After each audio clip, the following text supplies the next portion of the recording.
it's a hard world.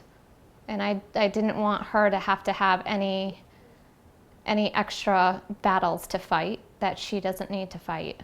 And this is a big one. Chelsea Silveria remembers feeling confused as she watched her daughter Riley gradually lose all of her hair as a baby.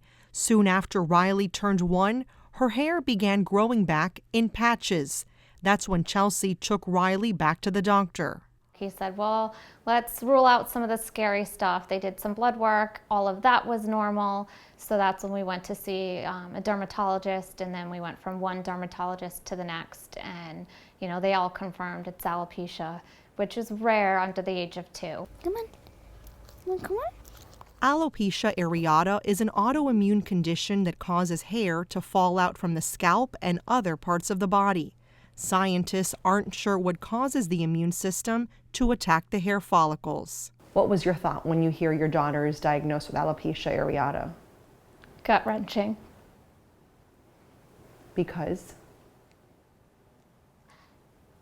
She's my little girl. You know, you want your girl to have long, beautiful hair, and you don't want to have to accept that there's something different, you know? Most of the people who have the condition don't have a family history. That's the case for this 11-year-old from Bristol. Riley doesn't remember life with hair, but she's also not one to dwell on what-ifs. Instead, much of her time is spent doing gymnastics. She dreams of someday competing in the Olympics. Do you ever wish you had hair? Or are you glad that you don't have hair? I'm glad that I don't have hair, because at gymnastics, if you wear a ponytail and then you have long hair, and if you do like a back handspring, you can like get your hand on your hair and then you can mess up and it would hurt. So it's an advantage to you not to have hair. Do people, can I ask, ever say anything hurtful because you don't have hair? No? But over the years, it has taken a toll on Riley. You're the most special girl in the whole world. Hair doesn't matter. Okay? When she was just 6 years old, her mom recorded this video of Riley and her dad talking after Riley said she didn't love herself because she's bald. It doesn't matter if you're bald or if you have hair. That doesn't make any difference, sweetie. You want Daddy to shave his head? I want to shave my head. Want me to do it right now? Okay, let's go.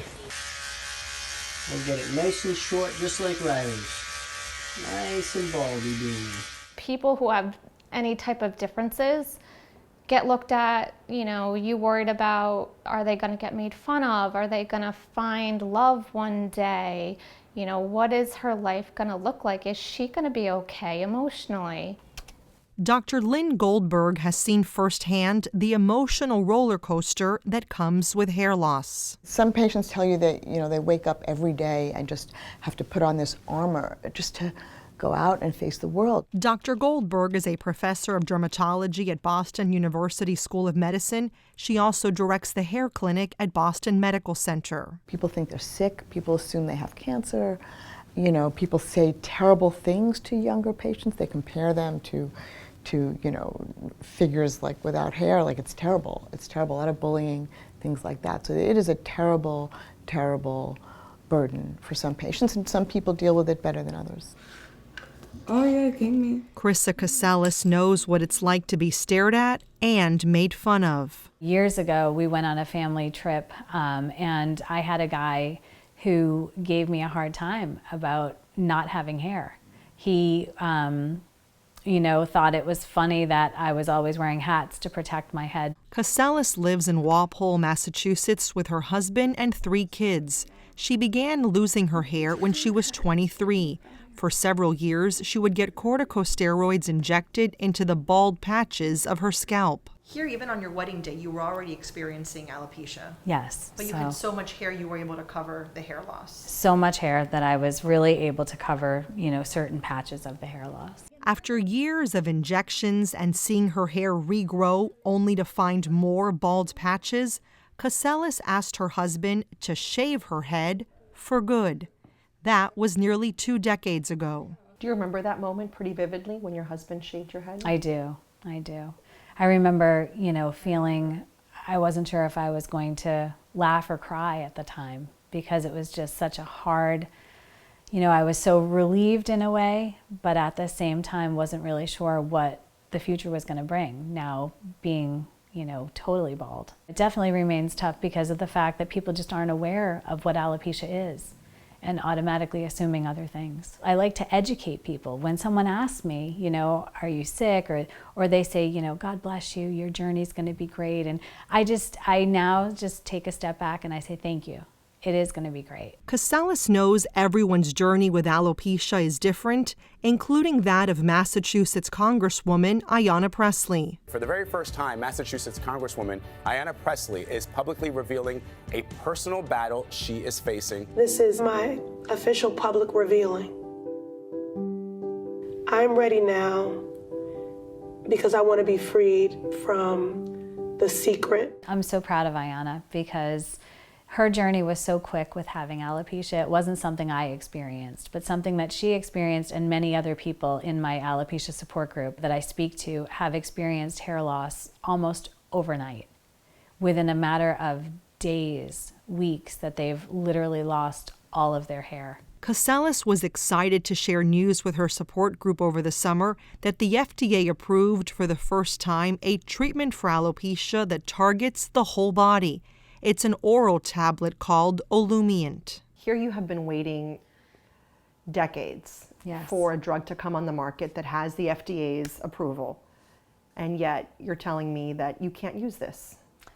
So as I understand, it really works more efficiently for someone who has alopecia for less than 10 years. And for someone like me who has had alopecia for over 25 years now, or coming on to 25 years now, this is, it's not for me. It is true that when you have severe loss, the longer it goes on, the lesser the chances you have of regrowing. So for patients with recent loss, if they're interested in the drug, the time is now, right? The sooner that you try, the better. Casales isn't losing hope that another treatment will work for her, but she says she doesn't mind being bald. It's definitely a different look. Yeah. How do you feel wearing it? I feel good. I feel good. Most of the time, Casales doesn't wear a wig. She says she prefers to use it when it's cold outside or when she's in an uncomfortable situation like a job interview. I would definitely, consider wearing my wig as opposed to not wearing my wig, because I think that people would, often judge and look at, me as having an illness and being sick because I don't have hair. Do you want to wear a wig, or would you rather not wear a wig? I don't want to wear a wig. You don't want to wear a wig? Mm-hmm. Why not? I don't know. It itches my head sometimes. I got your jack, Mommy. Riley has also tried topical steroids, but it wasn't effective. No. This one's a good one. She finds strength in other friends who have alopecia, including model and dancer Christy Valdesari. She's the first bald Sports Illustrated model. What does Christy always say? Bald is beautiful. You can do anything. It doesn't matter if you have hair or not. Chelsea says she works hard to help her daughter feel confident as a bald girl. I think the biggest thing is teach your kids that not everybody is the same. She's doing so well, but I know we'll have some difficult moments, and I hope they're few and far between. But, we've got a good group of friends and family that'll get us through that.